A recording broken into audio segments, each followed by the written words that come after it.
जम्मू के district development council के chairperson Shri Bharat Bhushan ji, यहाँ पर माननीय उपराज्यपाल जी, आपका इस कार्यक्रम में आने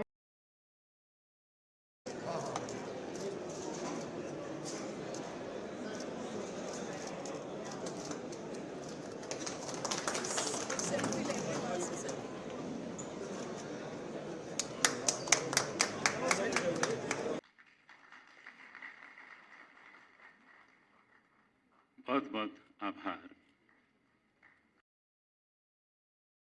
एजाज असद जी, महानिदेशक ग्रामीण स्वच्छता अनु मल्होत्रा जी, सभागार में उपस्थित वन विभाग की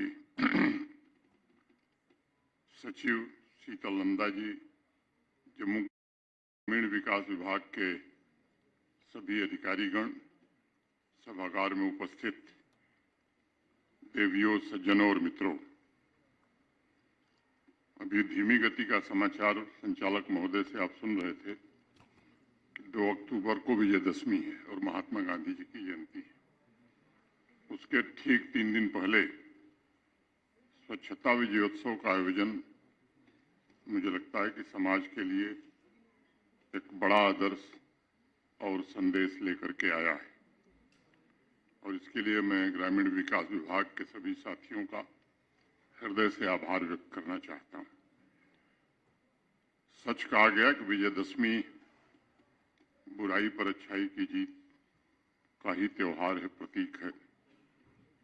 भगवान श्री राम ने रावण और माता दुर्गा ने महिषासुर का संहार करके समाज के बुरे कर्म और अनैतिकता को समाप्त करने का काम इसी दिन किया था। एक ऐसा अवसर है जो हमें प्रेम तथा करुणा से जीवन जीने के लिए प्रेरित करता है, ताकि आप जो भी काम करें वह एक सृजनात्मक उत्सव बन सके। और इसीलिए स्वच्छता विजयोत्सव को मैं गंदगी पर सफाई की जीत के प्रतीक और समाज में उस आदर्श विचार के रूप में देखता हूं जो जम्मू कश्मीर में खुशहाली, उत्साह, उमंग और स्वच्छ वातावरण के निर्माण की दिशा में बढ़ाया गया एक कदम है। मुझे विश्वास है कि सेवा पर्व का यह अभियान समाज में एक ऐसी ताकत की निर्मिति करेगा जिससे सहयोग, नैतिक मूल्यों और सकारात्मक कार्यों की भावना को स्थापित किया जा सकेगा।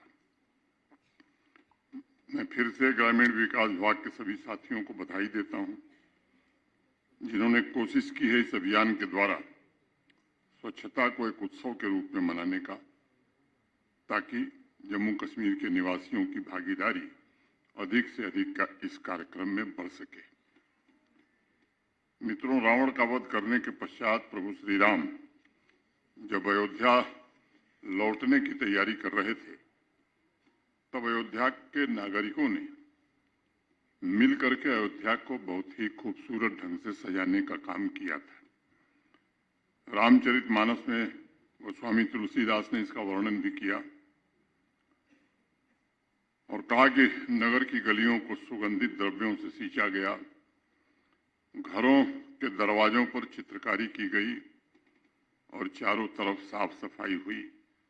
और रामचरितमानस में गोस्वामी तुलसीदास जी लिखते भी हैं कि कंचन कलश विचित्र संवारे, समय धरे सज निज निज द्वारे, बंधन वार पताका केतु, सबहि बनाए मंगल हेतु। मैं स्वच्छता के प्रति अपने प्राचीन परंपरा, सामूहिक भागीदारी के सांस्कृतिक आध्यात्मिक उदाहरण के तौर पर इस चौपाई को मानता हूं, देखता हूं। और मुझे लगता है कि हर एक नागरिक का यह कर्तव्य है कि वह जहां रहता है, अपने गांव में, अपने शहर में, साफ सफाई में वो भी थोड़ा समय, थोड़ा श्रम अपना लगावे।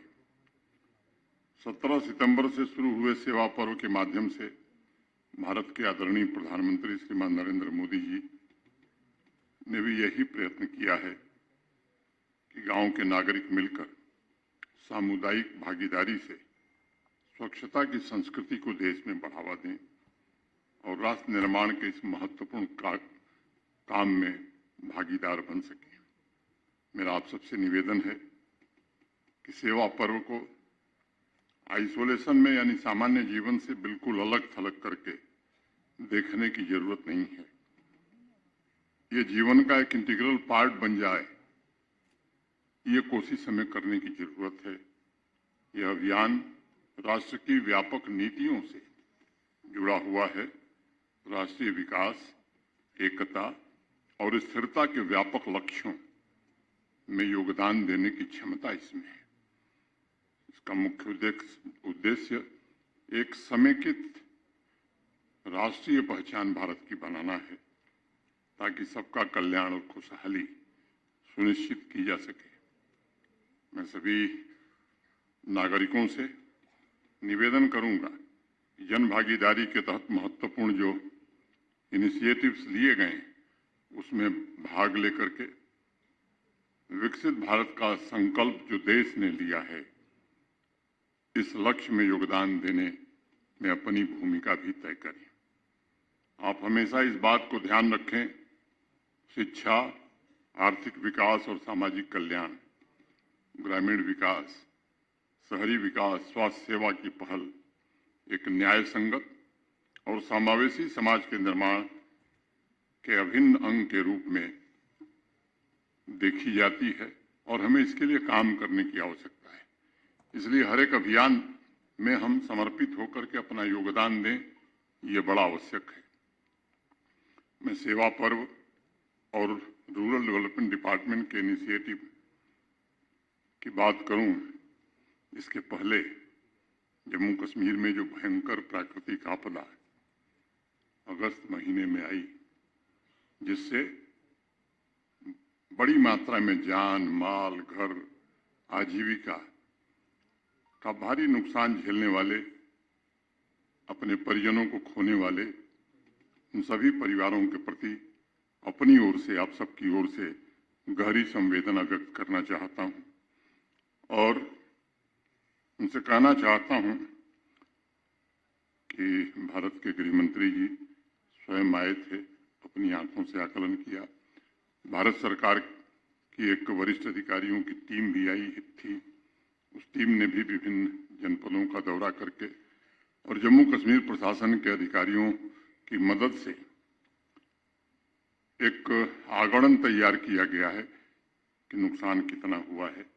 भारत सरकार, मैं पूरी तरह से आश्वस्त हूं कि जम्मू कश्मीर को पुनः अपने विकास को स्थापित करने के लिए भारत सरकार पूरा मदद करेगी। ग्रामीण इलाकों में प्राकृतिक आपदा से क्षतिग्रस्त हुए घरों को फिर से निर्मित करने के लिए अभी रूरल डेवलपमेंट सेक्रेटरी ने बताया 5061 घरों के निर्माण की मंजूरी भारत सरकार ने 27 सितंबर को दी है। PMAY जी की विशेष परियोजना के तहत इस मंजूरी से मैं समझता हूं हजारों परिवारों के जीवन में सुरक्षा और स्थिरता लौटेगी। एक नया घर परिवारों को आर्थिक स्थिरता पुनः प्राप्त करने में सक्षम बनाता है और मुझे विश्वास है कि इससे प्रभावित परिवारों की खुशहाली वापस लौटने में प्रशासन मदद कर पाएगा। आप जानते हैं कि लगभग 1 महीने तक जम्मू संभाग ने प्रकृति की विभीषिका को जिस तरह झेला, अनेक लोग बताते हैं कि ऐसा हमने देखा नहीं था। इस संभाग का हर एक जनपद बुरी तरीके से प्रभावित हुआ है। लोगों के घर, संपत्ति, सरकार के बुनियादी ढांचे का बड़ा भारी नुकसान हुआ है। परिवार के सदस्य की तरह प्रशासन, हम सब लोग सरकारी सहायता के अलावा अन्य संसाधनों से कैसे लोगों के जीवन को पटरी पर लाया जा सकता है, इसकी शिद्दत से कोशिश की जा रही है। एक भारत सरकार, एक केरल की प्राइवेट संस्था है HRDS इंडिया, उसने भी भरोसा दिया है 1500 नए घर बनाने का और 3 कमरे के वो घर होंगे। प्रति घर की लागत लगभग 9 लाख रुपए होगी और उन्होंने कहा है कि अक्टूबर में ही 20 अक्टूबर के पहले वो काम प्रारंभ करेंगे। तो कोशिश हो रही है, हम सब प्रयास कर रहे हैं। कि अधिक से अधिक लोगों को जल्दी से जल्दी उनकी जिंदगी पटरी पर लाई जा सके। अनेक इस तरह की संस्थाओं से रिलीफ एंड रिहेबिलिटेशन में सहयोग करने का आग्रह किया गया है। मैं सभी नागरिकों को ये जरूर कहना चाहता हूं कि माननीय प्रधानमंत्री जी, भारत सरकार, जम्मू कश्मीर प्रशासन पूरी प्रतिबद्धता से आपके साथ खड़ा है। जीवन आपका खुशहाल हो, इसे जरूर सुनिश्चित कराने की ईमानदार कोशिश की जाएगी। सरकार के प्रयासों के साथ साथ समाज के लोगों से भी मेरा निवेदन होगा कि सामाजिक जुड़ाव भी हमें इन संकटों में लोगों से बना के रखना चाहिए। एक दूसरे की मदद के लिए हमें आगे आना चाहिए। मोटे तौर पर मित्रों, मैं मानता हूं कि जम्मू कश्मीर के सामने अभी दो बड़ी जिम्मेदारियां हैं। पहली जिम्मेदारी प्राकृतिक आपदा से हुए नुकसान के पश्चात लोगों का जीवन पुनः पटरी पर आवे, कैसे निर्मित किया जाए। प्राकृतिक आपदाओं की पूरे विश्व में बढ़ रही संख्या को ध्यान में रखते हुए क्लाइमेट चेंज की हकीकत को समाज के जागरूक लोग भी समझें। ग्रामीण स्तर तक, पंचायत स्तर तक इसे हम कैसे पहुंचा सकते हैं। ये सच है कि ऐसी प्राकृतिक विपदा जम्मू संभाग ने पहले कभी नहीं देखी थी, इसलिए नुकसान भी ज्यादा हुआ है। 4000 से ज्यादा घर नष्ट हुए हैं। 3237 किलोमीटर से ज्यादा सड़कें पूरी तरह क्षतिग्रस्त हो गई हैं। 70 से ज्यादा बड़े पुलों का नुकसान हुआ है। पावर सप्लाई, पावर का infrastructure, water supply schemes, school, health infrastructure, अनेक सरकारी भवनों को नुकसान हुआ है। और मैं मानता हूं कि इंफ्रास्ट्रक्चर को हुई हानि को तो निर्मित किया जा सकता है, सरकार जरूर करेगी, लेकिन प्राकृतिक संसाधनों का जो नुकसान हो रहा है उसकी भरपाई बहुत कठिन है, असंभव सी है। और इसलिए प्रशासन के साथ साथ जम्मू कश्मीर के नागरिकों से भी मेरा निवेदन होगा कि हमारी भी एक नैतिक जिम्मेदारी है अपनी नदियों के किनारे, वाटर बॉडीज के किनारे इंक्रोचमेंट करके जब घर बनता है तो तात्कालिक लाभ तो हमें मिलता है, लेकिन इस तरह की प्राकृतिक आपदा में अपने ही लोगों को हम खो देते हैं। अधिकारियों से भी मैं अपेक्षा रखूंगा कि इस पर सतर्क दृष्टि रखने की आवश्यकता है। कानून सबके लिए है, लेकिन कानून का सही स्तर पर मानवीय संवेदना के साथ जमीन पर पालन हो, ये देखना मैं समझता हूं कि ये सबकी जिम्मेदारी होनी चाहिए। इस अभियान में प्रशासन से ज्यादा भूमिका समाज के जिम्मेदार नागरिकों को अपनी निभानी होगी। अपने अपने इलाके में प्राकृतिक संसाधनों पर जबरदस्ती जो कब्जा हो रहा है, इंक्रोचमेंट हो रहा है, उसके लिए एक वातावरण तैयार करना होगा। ऐसे इंक्रोचमेंट को हटाने की कोशिश जब प्रशासन करता है तो बड़ी संख्या में लोग सड़क पर आकर विरोध करते हैं, लेकिन ये जो हमने तबाही देखी है, मुझे लगता है कि ये आपको एक अवसर देता है कि आप आत्ममंथन करिए। स्वच्छ विजयोत्सव के द्वारा रूरल डेवलपमेंट डिपार्टमेंट ने पब्लिक स्पेस की सफाई, अमृत सरोवरों के किनारे प्लांटेशन, सफाई मित्र सुरक्षा शिविर, श्रमदान, ऐसे अनेक सराहनीय इनिशिएटिव लिए। इस अभियान में आज 29 तारीख है, 2-3 दिन का समय शेष है और मुझे लगता है कि अभी जैसा बताया गया, गांव में जाकर जागरूकता शिविर कैसे हम आयोजित करें ताकि गांव के लोग अधिक संख्या में भाग लें। सभी नागरिक पर्यावरण संरक्षण के बारे में कैसे जागरूक हों। सेक्रेटरी फॉरेस्ट निकॉल जी हैं, उनसे भी मेरा निवेदन होगा। और मैं समझता हूं कि ये जो काम है किसी भी कल्याणकारी योजना से कम नहीं है। वाटर बॉडीज, तालाब के रिवाइवल का प्रयास पिछले 3 वर्षों में हुआ। क्या इस जागरूकता अभियान में उन वाटर बॉडीज, तालाब की मैपिंग करके उनका डिटेल भी हम बना सकते हैं।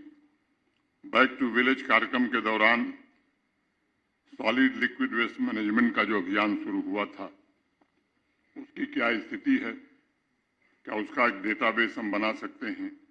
इस शिविर के द्वारा वेस्ट मैनेजमेंट की उन प्रैक्टिसेस का फॉलोअप भी हम ले सकते हैं क्या, इस बात का हमें ध्यान रखना होगा कि क्लाइमेट चेंज और एक्सट्रीम वेदर इवेंट्स ये हमें खतरे की घंटी बजा रहे हैं, हमें आगाह कर रहे हैं कि प्रकृति को हमें सहेजना पड़ेगा।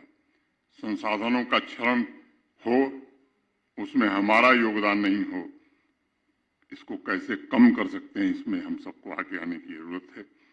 मित्रों, रूरल डेवलपमेंट डिपार्टमेंट की अन्य योजनाओं को मैं आत्मनिर्भर जम्मू कश्मीर के लिए बहुत ही महत्वपूर्ण मानता हूँ।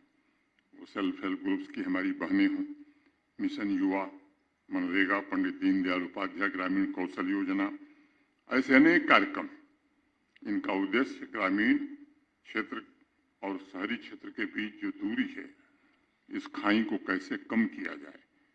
पिछले 5 वर्षों में ये प्रयास रहा है कि जम्मू कश्मीर के प्रत्येक गरीब परिवार के पास एक अपना घर हो।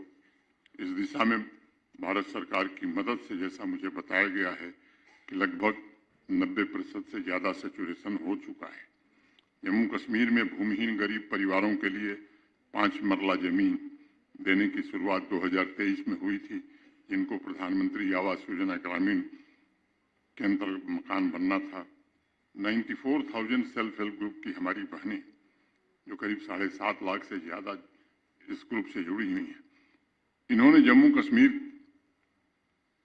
के आर्थिक विकास में अपना बड़ा योगदान दिया है। ऐसे अनेक इनिशिएटिव लिए गए हैं जिससे ग्रामीण नागरिकों के जीवन की गुणवत्ता में सुधार हो सके। आज हर पंचायत में युवा इंटरप्रेन्योर हम जब जाते हैं तो दिखाई पड़ते हैं, उससे आय और रोजगार दोनों अवसर बढ़े हैं। ग्रामीण इलाकों में शिक्षा, स्वास्थ्य, बिजली, स्वच्छ पेयजल जैसी बुनियादी जरूरतें काफ़ी हद तक पूरी हुई हैं। HADP holistic agriculture development programme जैसे क्रांतिकारी योजना के द्वारा कृषि और ग्रामीण अवसंरचना में सुधार करके सामाजिक आर्थिक विकास को गति मिली है। 5 वर्षों में कोशिश रही है कि हर जिले के ग्रामीण समुदाय को गरीबी से ऊपर उठाकर उन्हें आत्मनिर्भर और समृद्ध जम्मू कश्मीर बनाने में आगे लाने में मदद की जाए। इस दिशा में जरूर काफ़ी हद तक सफलता मिली है। आने वाले भविष्य में आदरणीय प्रधानमंत्री जी के सहयोग से समग्र परिवर्तन के द्वारा ग्रामीण अर्थव्यवस्था मजबूत हो, इसको सुनिश्चित करने की कोशिश पूरे देश में हो रही है, जम्मू कश्मीर में भी हो रही है। अपनी बात समाप्त करने के पहले मैं कार्यक्रम के आयोजन से जुड़े, क्योंकि कुछ लोग तो दिखाई पड़ते हैं, कुछ लोग होते हैं जो पर्दे के पीछे से कार्यक्रमों को करते हैं, उनको मैं विशेष रूप से आभार व्यक्त करता हूं। और अपनी बात समाप्त करने के पूर्व आप सबको महानवमी और विजयदशमी की अग्रिम शुभकामनाएं देते हुए अपनी बात यहीं पूरी करता हूं। बहुत बहुत धन्यवाद। जय हिंद, जय भारत।